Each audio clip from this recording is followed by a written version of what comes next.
or 3. And we are back, folks, here on the Michigan Insider Sports Talk 1050 WTKA online at WTKA.com. Sam Webb, Mr. Ira Weintraub on the other side, and the MGoBlog crew is in the metaphorical house, right? I mean, they are in the house, at least our StreamYard house, as we do it every single week, breaking down all things Michigan football and basketball related for that matter. You can follow us on the stream over on YouTube, or, of course, you can listen to us here with the crew starting off first with the man that started it all over at MGoBlog, our good friend Brian Cook. Brian, good morning. How are you? I'm well. All right. And then we have our friend Seth Fisher. Good morning. How are you?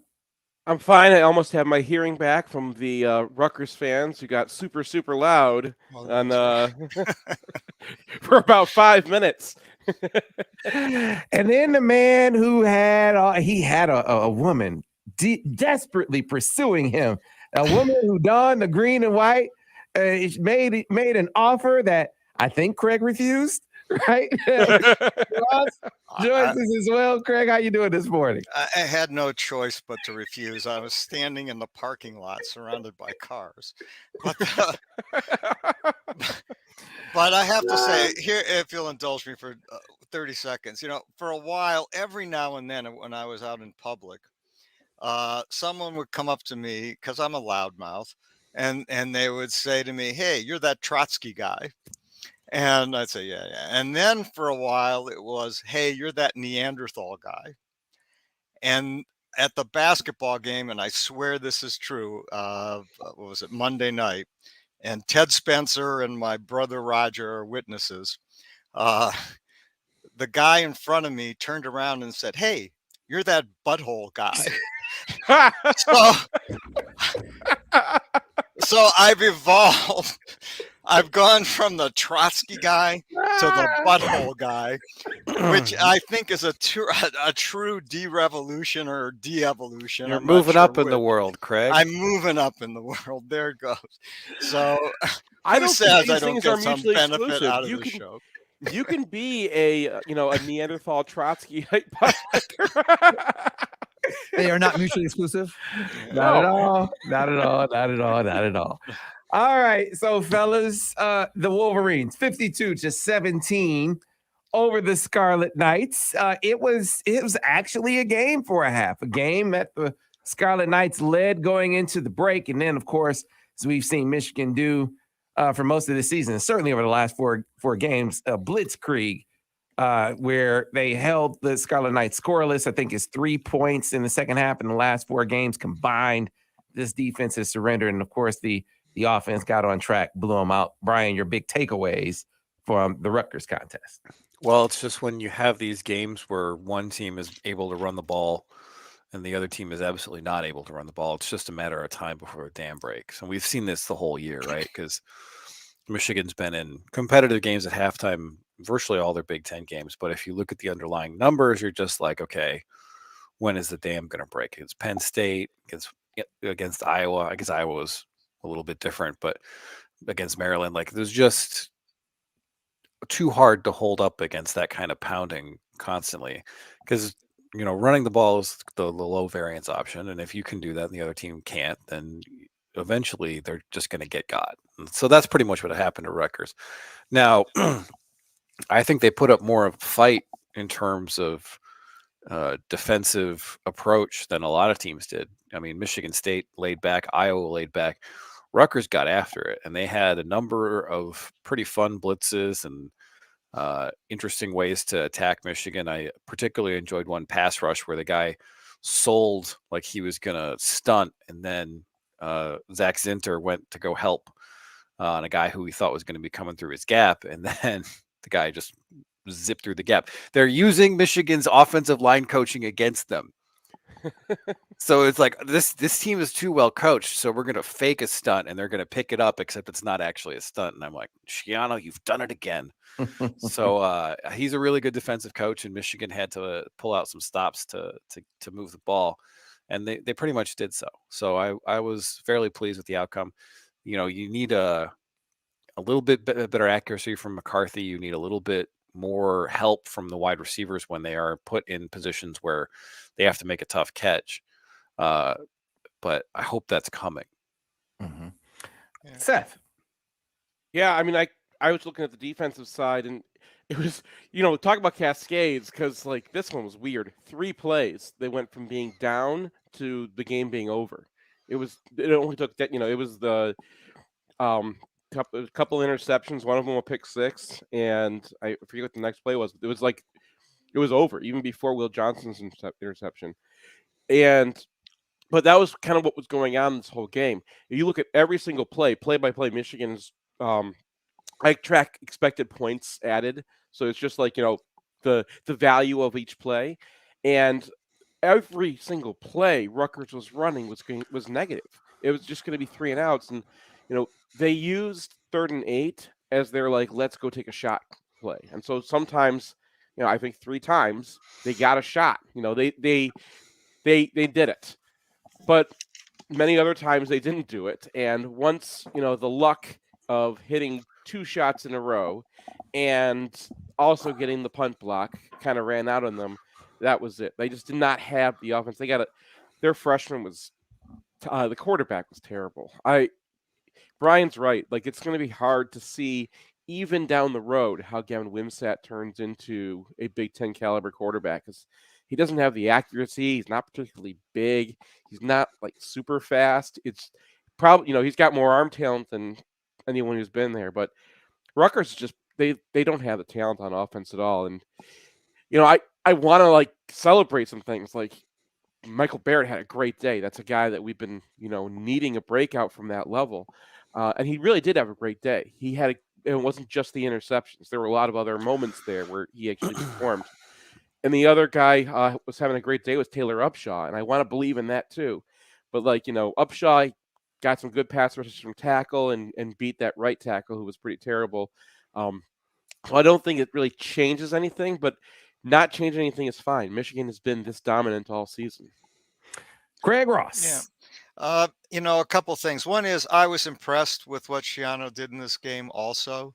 And maybe, Michigan should have pressed him because there were, of course, rumors that at one point he would be the head coach here, or maybe he was head coach here for 24 hours. I don't know. And he certainly knows what he's doing as a defensive coach. I'm more of a glass half empty guy. I'm, and Seth was glass half full. And the game was 7-0 and everything is going along well.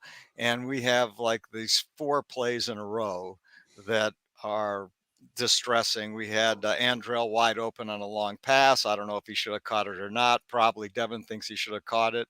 I don't know, but I felt that it was slightly overthrown. They had a miscut by Donovan Edwards. He got 5 or 6 yards, but I think he could have done a little better on that one, even though he had a really good game.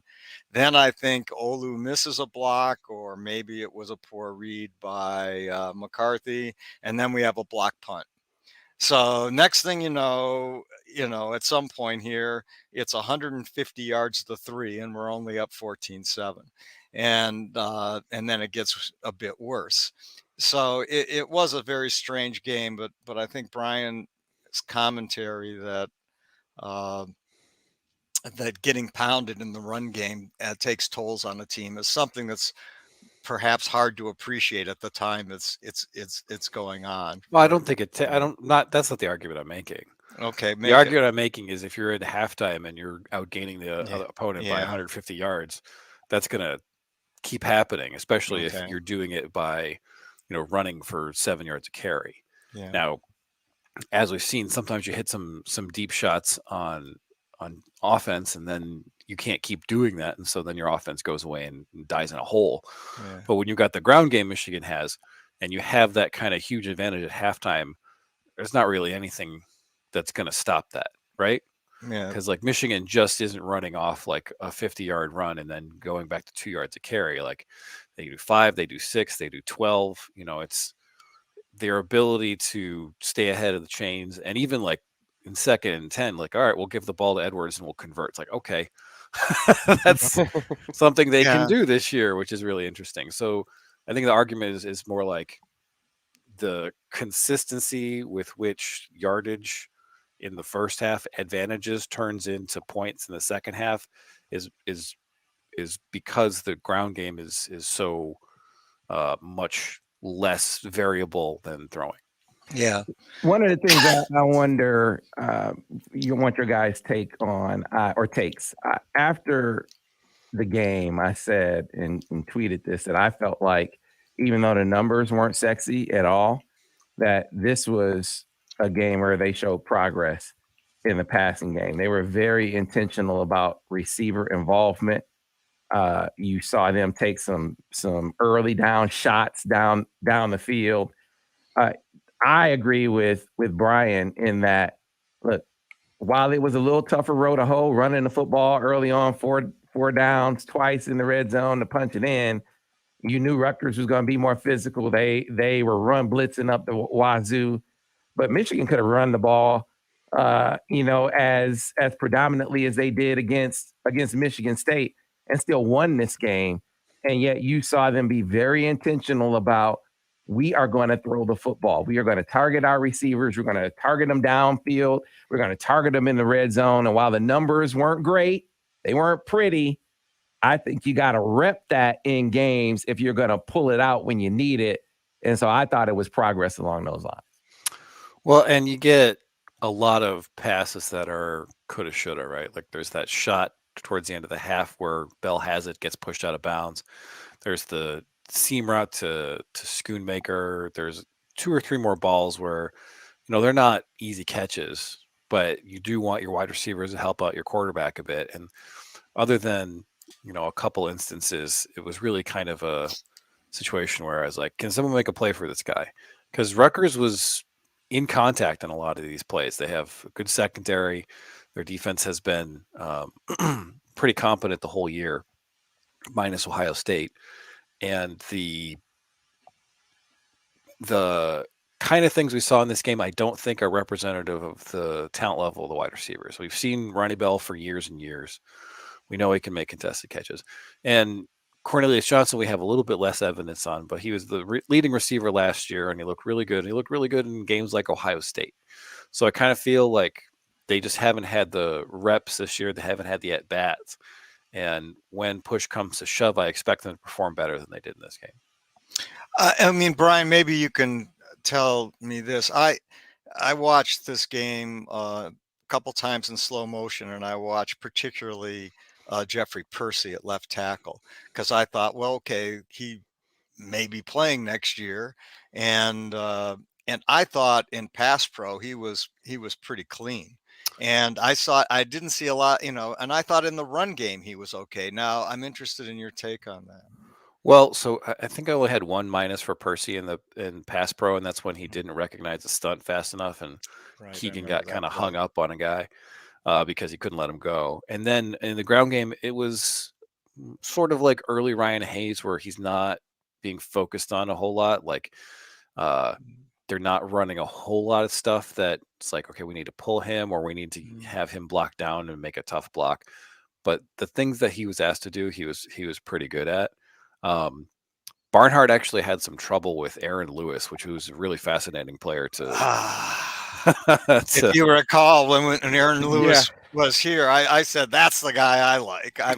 So Lewis was really good as a pass rusher around the edge. He has violent hands, and he ripped Barnhart's hands down a couple times to get some pressure.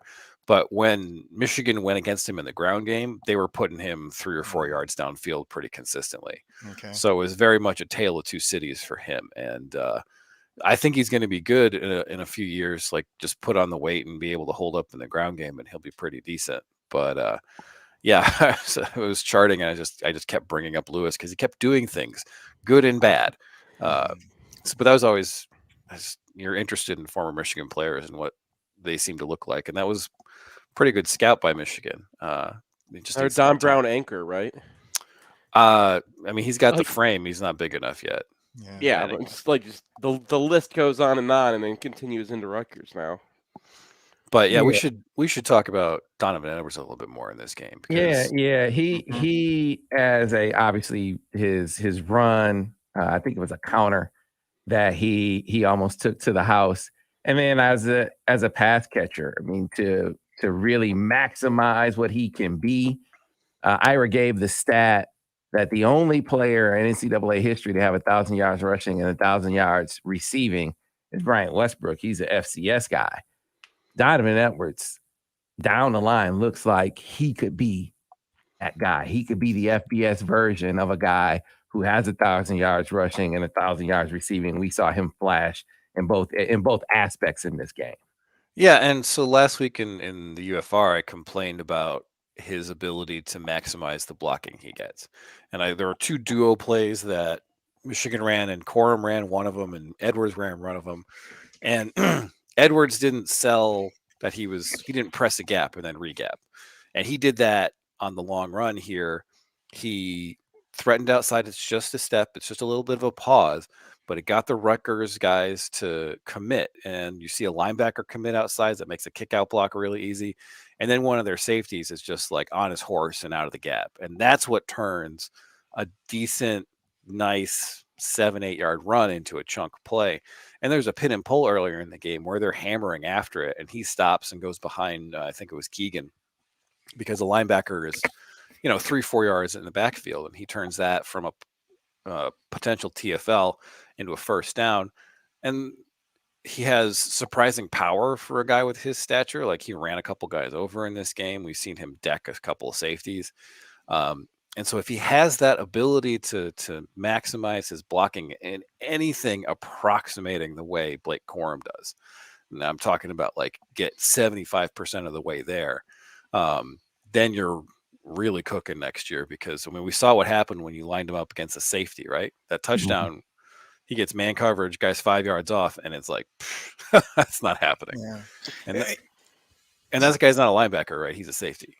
Right. Yeah. You look at, to your point, on the counter that he almost scored on, man. It was excellent reading of his blocks, excellent blocking up front. I mean, the nuance, the way those guys really think on the move. I thought Schoonmaker was particularly great on that play, with the man he found on his block and everyone kind of filling in behind him. I mean, it's hard to really get into without visual aids, but It's still up on our site because we weren't able to get much content out in the last few days, so it won't get far. I had that whole play broken down, like right at pretty close to the top.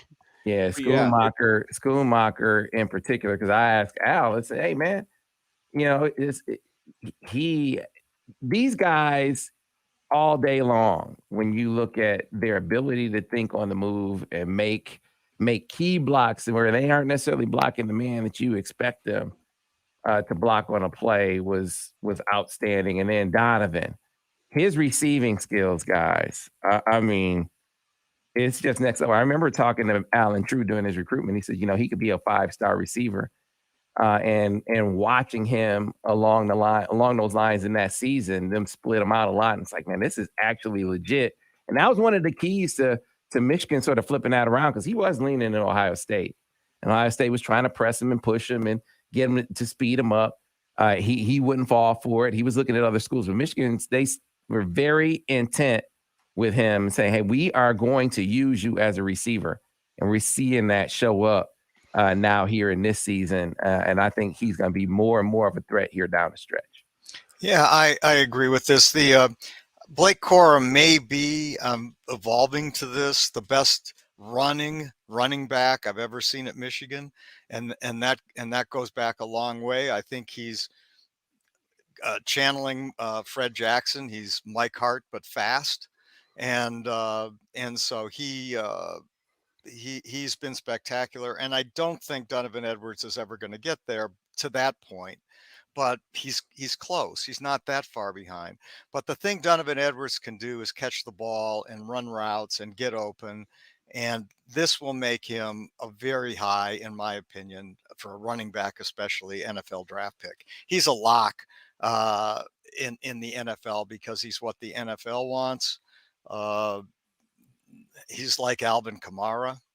And and I see him being that good in the NFL. And obviously, I agree with all of you guys. I think that he's a great running back who's even more valuable because of his receiving abilities. And I need to shout out the right tight ends on the play. I was it was Schoolmacher on the pin and pull who made a great block, but the two tight ends on the counter were Colston Loveland and Max Bredesen, who, again, you talk about the depth of these guys. Both of those guys had winning blocks on that play. It was pristine. I want to go back to the sort of the original question, though, guys. I mean, this coaching staff very clearly, very, very clearly, we're saying we gotta work on our receivers. And what I want to highlight is JJ's performance, because when I tweeted after the game that this was progress in the passing game, it was you either had some people who roundly shouted down, like, how could you say this was progress, to the other extreme where people say, they didn't throw it enough. They should have thrown it more. I actually think that the mix that they found in this game was pretty optimal. We went through and charted the game based on targeting of a receiver, based on progression, where they were in the progression that they were intent upon getting to receivers. 16 times that they did that, which is the same thing as the number of times the guy was actually targeted and had the ball thrown to him. So that was key.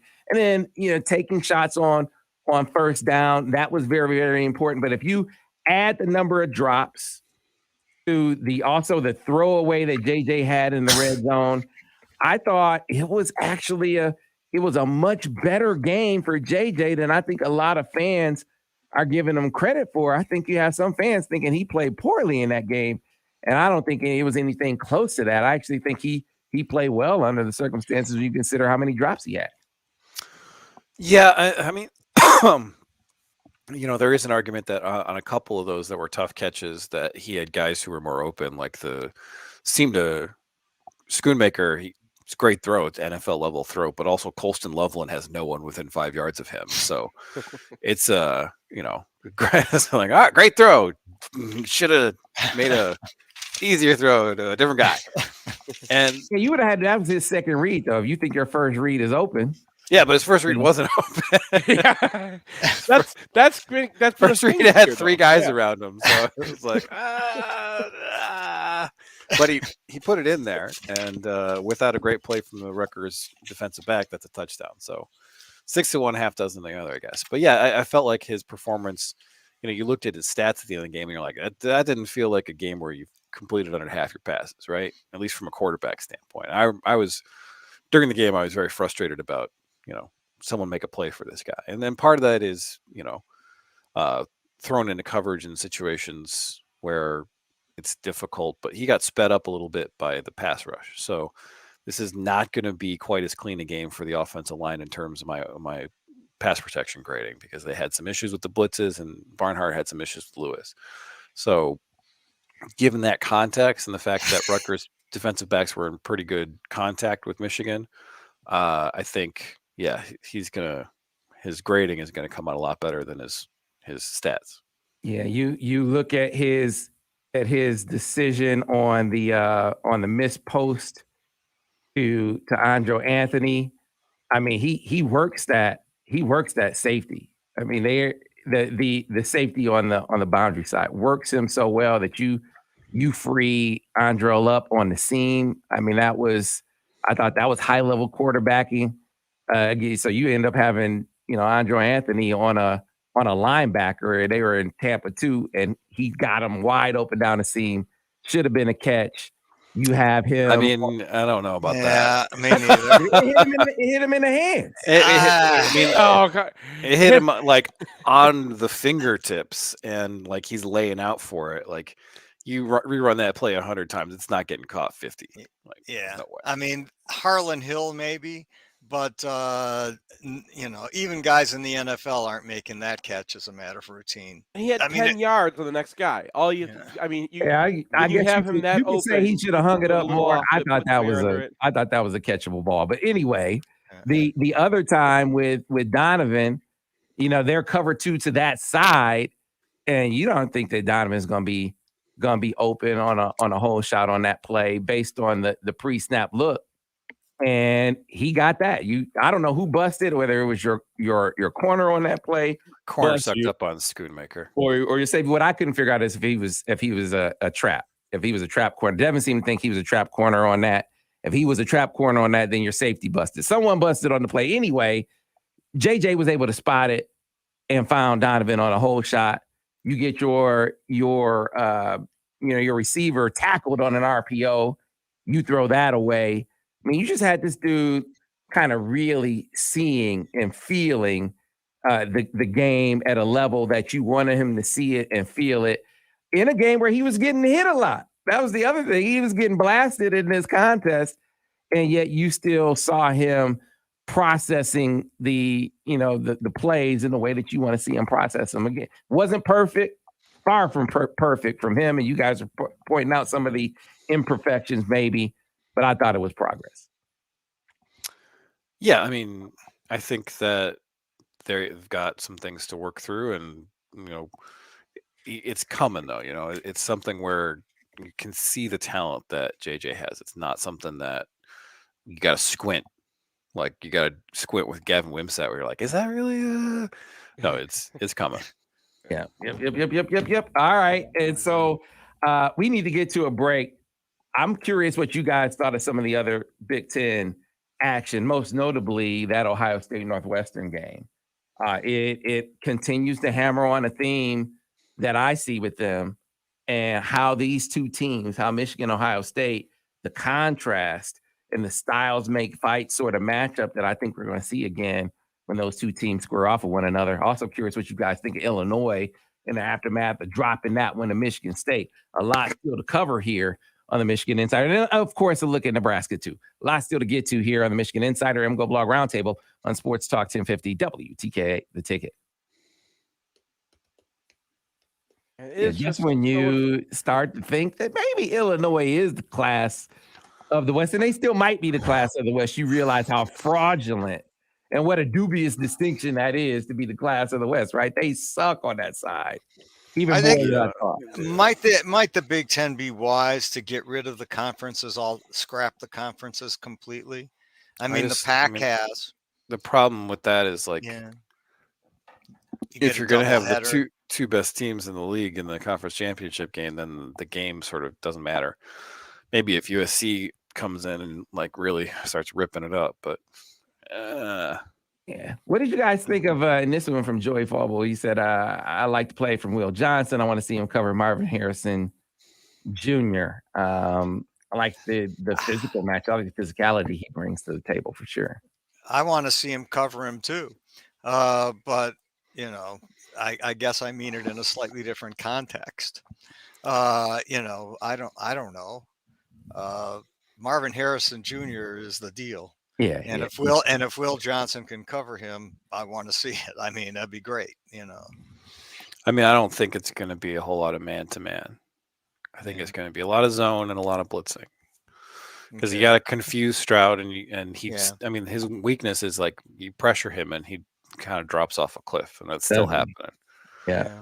So, I mean, I don't want Michigan running man pressures against Ohio State. I don't think it will. Right. Yeah. Look, and then Marvin Harris, whatever they do, that receiving core is going to make some plays. I mean, they made some phenomenal plays last year. I know those guys are gone, but they made phenomenal plays last year. They did in that game, and they're going to do it again. Yeah, I don't think they're much weaker than last year. I mean, if they're about as good on the ground on both sides of the ball as Northwestern. So yeah. Well, yeah, that's for sure. I mean, I don't know what Fitz was doing actually at some point in that game. I mean, he doesn't have the win for 2 quarters. You're like, okay, they're going to get the fourth quarter. They're going to throw it a little bit, and the first play of the fourth quarter is a wildcat run. And you're like, yeah, God damn it, Fitz. What is he doing? I mean, he's like backing himself into a 7 or 14 point loss. That's the point. I mean, they were down 14-7 at that point, and I'm like, dude, you're not tied anymore. You gotta go for this. You gotta try. Yeah. I mean, I decline. We won't get into this on the air, Just real quick in the break, this question came up. What did you guys think of the lawyer's letter defending the MSU player?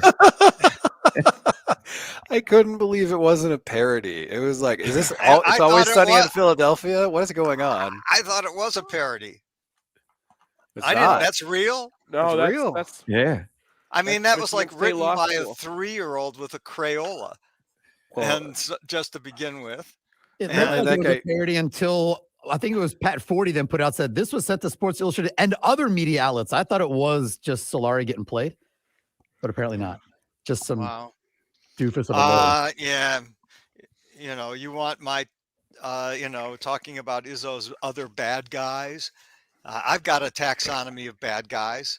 How about Tom Izzo for enabling Mateen Cleaves, or Tom Izzo for enabling sexual assaults in his program, or Tom Izzo for always being a victim, or Mark D'Antonio for continually enabling multiple assaults by his players, some in ski masks. How about MSU for enabling and supporting the horrific war in Indochina with Wesley Fischel being ZM's mentor? We're going deep. I know. Or just John Engler. There's some bad guys. If you want to talk about some bad guys, I'm not sure what any of that has to do with the particular incident. Well, you know what he did? I mean, that was you know. sort of a very vague critique. He left open to interpretation. Who was he talking about with these bad guys? You assume he's pointing to some Michigan person, player, coach. I don't know who he was pointing at, but that was obviously very intentional. Because it sort of allows you to skirt some criticism for pointing the finger in a situation where you really should not be doing that. I don't care what anyone on the other side said. There is nothing that warranted that kind of response. And I'm not even dignifying that sort of criticism. I'm not validating that kind of criticism by saying that it's legit. I'm just saying, even if it were the case that they said something, right? That does not justify the behavior of the Michigan State student athletes in that instance, and he seems to be, clearing the way for that to be the case. But I'm not Back on surprised by radio in that. about 10 seconds. I'm back. not surprised by that. You seem to not be surprised by that either, Craig. Surprised by any idiotic, moronic thing that Tom Izzo says? The ultimate victim? No. Stand by, guys. Stand by. You might be getting the call, Craig. I'll be glad to take it. Back on radio in 5, 4, 3. And we are back, folks, here on the Michigan Insider Sports Talk 1050 WTKA, online at WTKA.com. Sam Webb, Ira Weintraub on the other side. Happy holidays from Brighton Ford, and thank you for your business. That came directly from our friend John Cuter. To celebrate the season from now through November 30th, there are exciting deals at Brighton Ford. You can lease a 2022 Ford F-150 for as low as $409 a month, a 2022 Ford Edge for as low as $329 a month, or a 2022 Ford Explorer for as low as $405 a month, all with only $2,000 down. You should get on board with Brighton Ford by going to BrightonFord.com. Call 1-800-NEW-FORD. Make it out to the lot at 8240 West Grand River Avenue in Brighton, Michigan. So, fellas, let's start off first with Ohio State. No, before we move on to them, Nebraska. Any thoughts on Nebraska? What do you guys think of the Cornhuskers under Mickey Joseph? What, if any, challenge do you think they'll present when they roll into town this weekend? None. I don't even Come think on. if Casey Thompson doesn't play, this is going to be the biggest blowout of the year. Is he playing? He isn't playing? It sounds like they're not going to have him. It sounds like wow. They're choosing between Chubba Purdy and Logan Smothers, and there's just no way that either of those guys could ever be a good quarterback. I listen think to their you're names. downgrading Logan Smothers. Smothers. It's not happening. Okay. Should Yeah, I they- like Logan Wolverine Smothers. Smothers? They're a terrible defense. Let's start there. They have the worst defensive numbers in the Big Ten. Now their offense has actually been okay, but if you take out the quarterback, if you take out Casey Thompson, then I'm not so sure they're very good. I mean, they are 3-6. They have their sort of normal they've got 4 one-loss scores. I mean, or excuse me, 4 one-score losses. You know, to Rutgers. No, excuse me, they won that one. Purdue and Minnesota were games that were reasonably close that they lost. So they do have that, and so their numbers aren't quite as bad as as sort of one loss ledger. But when you look at their defense, it's truly bad, and their offense is okay, but without their quarterback, I don't know. Then Brian would be right. It'll be maybe the worst team we played in a while.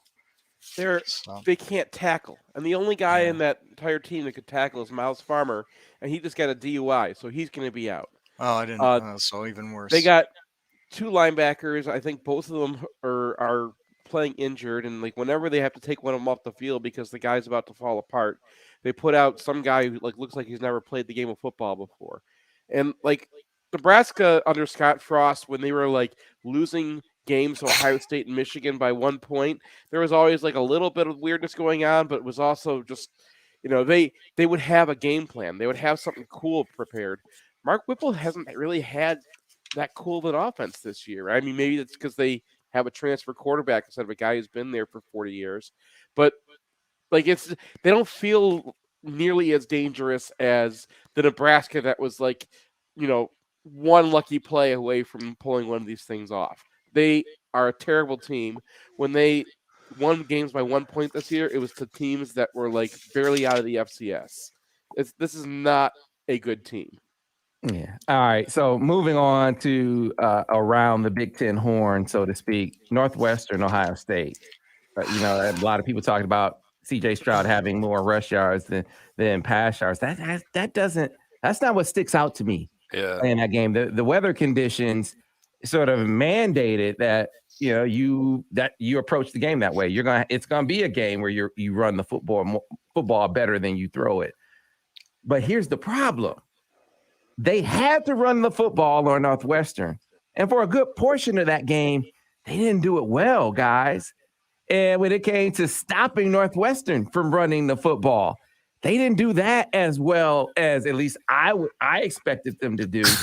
It was a follow-up to my impression of the physicality of Ohio State after watching them play against Penn State. I don't feel like they're a more physical team. They might be a better coach defense than they were last year, but they are not a more physical team than they were last year. And I think that's a problem when they face Michigan if the conditions are anything but pristine. I mean, even if the conditions are pristine, you saw what Evan Hull was able to do in a game where like they knew for a fact that Evan Hull was going to run the ball on a big chunk of his snaps, right? Because it was a Wildcat. And for him to have a reasonably productive game rushing, it's like, what is going to happen when Blake Corum and Donovan Edwards hit out? Like, I feel like that game doesn't really tell you anything about what's going to happen when CJ Stroud drops back to pass against Michigan. But in terms of what the game looks like on both lines of scrimmage, I think you got to say at this point that's advantage Michigan. Mm-hmm. Yeah, I have the same feeling. I mean, I was mystified by what Fitz was doing in that game. I mean, it's a 7-0 game, and yeah, they're playing into the wind, but even playing into the wind, you can throw the ball, say 4 yards. Instead, they ran wildcat. They seemed sort of content until they had the wind, and then when they got the wind, they started running more wildcat plays. And that was down at that point 7-14. So it was hard for me to figure out. I mean, Northwestern's going nowhere. Take a little bit of a chance and try and win the game as opposed to backing into a close loss. In terms of the lines, yeah, it's Ohio State fans, I hear this over and over from Ohio State friends that I have and from and on the media, their fans seem to think they're soft. And now I'm not saying they're soft because I don't really believe that, but that's what their fans seem to think because they're saying it over and over and over. We're soft. So I don't know. I think Northwestern fans were like doing the Leo DiCaprio pointing gif because all the Michigan fans and everyone else is like, on board for this, and they're watching, and then they're like, no, this is not going to happen. It's going to be miserable. It's going to be stupid. It's going to be Pat Fitzgerald ball, and just you watch. And lo and behold, and like we're all reacting on it, and we're like reacting online to this stuff, and then the Northwestern fans and we have friends and whatnot, and they're just like, yeah, right. How does it feel being a Northwestern fan? This is what we go through every single week, man. So, like, that was our moment of appreciating what it's like to not have a great team, and like Michigan fans don't need too much reminder of having teams that felt soft, that felt like they were underutilizing their talent. So we understand kind of where the Ohio State fans are too. And just a little bit of empathy, I think we can kind of understand what team they're watching and what team we're watching, and understand maybe the team we're watching here is a little bit special. Yeah, I don't want any of this to be mixed. I think Ohio State, I've been saying it all week. I've been saying it for a few weeks now. They are not a physical football team. I mean, it is a mopping up of the competition if it winds up being a battle of physicality, right? But that doesn't mean that I don't think Ohio State is elite. I think they are elite in track meet conditions. Right? When has Michigan Ohio State ever been a physical battle, Sam? Well, they won a lot of track meets against Don Brown. So like, they did. And if it turns into a track meet, now Michigan, the question is, if it turns into that kind of game, has Michigan, they're going to be able to run it enough to maybe limit Ohio State some, but can they grow their passing game enough if they have to match some that they're able to do it? I like Michigan's chances of growing in the ways that it needs to grow better than I like Ohio State's chances in growing the way that it needs to grow. You don't just become physical overnight. Clearly, you don't just become physical, at least if you're Ohio State, physical from one year to the next, because they have not done so. As Darren Graham just said, finesse team. I think they are a finesse team. Michigan, real quick, because we only have a few minutes left, 5 or so minutes left. But Illinois, guys. I mean, I couldn't have been the only one that obviously did not believe in the Big Ten West, but believing at least they would be able to take down a depleted Michigan State team. And Michigan State just walked into Champaign and pushed them around and won that game in pretty convincing fashion as far as I'm concerned. Does that say more about Illinois to you, or does it say more about Michigan State to you that the Spartans won that game? Well, I mean, you got to look at the way that game actually went down. So this is a game where Michigan State gets outgained by 150 yards, but Illinois goes 1 of 6 on 4th down. And so there was another goal line stand right at the beginning of this game. And that's the one thing that Michigan State has actually been really good at this year, is bowing up at the 1 yard line. And so that was a key difference in this game, because otherwise you're driving for a field goal at the end. And it just kind of felt like, every bounce goes Michigan State's way. They still can't move the ball in any way whatsoever.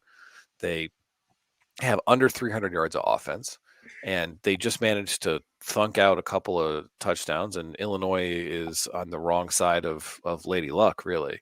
So I think this is still a pretty good Illinois defense. Like, they are heavy cover one, so they're going to man up Michigan's receivers, and it's going to be impingent on them to get open against man coverage with some pretty good defensive backs. And Chase Brown, I don't see him doing a ton against Michigan, just because Michigan's run defense has been real good all year. I mean, I think they're a good team that just got massively unlucky against Michigan State. I think there's some truth to that, but I also want to give some credit to Michigan State. I mean, that's a game where they could have come out and just, said, okay, our season's done. And, and they've got players out from the prior week, but they didn't. They came out and they really seemed motivated and they played hard.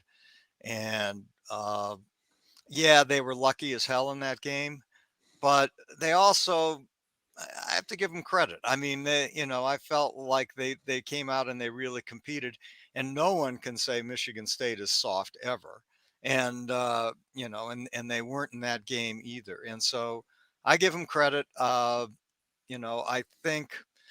I fear, or I think, to be honest, that maybe those are pretty equivalent teams. I'm not sure that Illinois is really much better, if any, than Michigan State. So, but I I disagree could on be two. wrong. I disagree on two accounts. Number Okay. one, I saw how Michigan State played defense against Michigan, and the word for that was soft. Okay. They held two guys back. Yeah. They took Well, on. yeah, that's true. I mean, you're never better than when you're being yourself, right? And Michigan State kind of revealed what they are, and that's the kind of team they are. But what's Illinois? Illinois is a running team. They had no passing game. What's Michigan State? A team with a disaster of a secondary. So that was already kind of a weird matchup for Illinois because State has Slade up front. And they have Xavier Henderson at safety. So you can activate him against the run. You're going to have success. And Michigan State has success against Michigan in short situations too. Like they can do that. We've seen that they can do that. And Brian's right. Illinois just got into that situation so many times where the correct answer is to go. And maybe, I don't know, maybe they should have had the incorrect answer at that time because Michigan State is just so good at that one thing. But Illinois has been a good running team all year and felt like they should have been able to get 1 yard against those guys because Michigan was able to move those guys out most of the time too. It's just they kept on getting in situations that Michigan State is good at. They played into Michigan State's strengths and did not have the ability to access Michigan State's weaknesses. I do not at all believe those are equivalent teams. Illinois has a great blitzing defense. They're going to come after you. They're going to be, what Indiana was doing with us, they're going to try that, but on a much different level. And Yeah, at their core, they're fun to watch. Yeah, Michigan State's defense is bad, right? But if you're a one-dimensional run team, you mentioned their front. They have some players up there. Xavier Henderson. They are base a match quarters team. And Michigan saw a decent amount, a fair amount of quarters coverage in that. But if you want to put safeties in the box against Michigan, they're still going to be able to run on you. The other teams that aren't Michigan take advantage on a one-on-one situation on the outside. You want to come out in quarters, I'm going to take advantage of my playmakers at receiver, get them in one-on-one situations, and Illinois can't do that. I was not a believer in Tommy DeVito. I thought he'd at least have enough, though, to be able to take advantage of Michigan State secondary. If the run wasn't working, he couldn't do it. Not enough anyway to win that game. Maybe they're as good as Michigan State. That doesn't help them against Michigan. I was just giving me the wrap-up sign, saying we got to go real quick, guys. Winner and score: Nebraska, Michigan. Craig, real quick. 37 Michigan. Brian Cook. 64-2. And Seth. 42-27. All right, folks, we got to get out of here. We'll see you next time on the Michigan Insider on Sports Talk 1050 WTK, The Ticket, the official voice of University of Michigan Sports, Ann Arbor, a Cumulus station.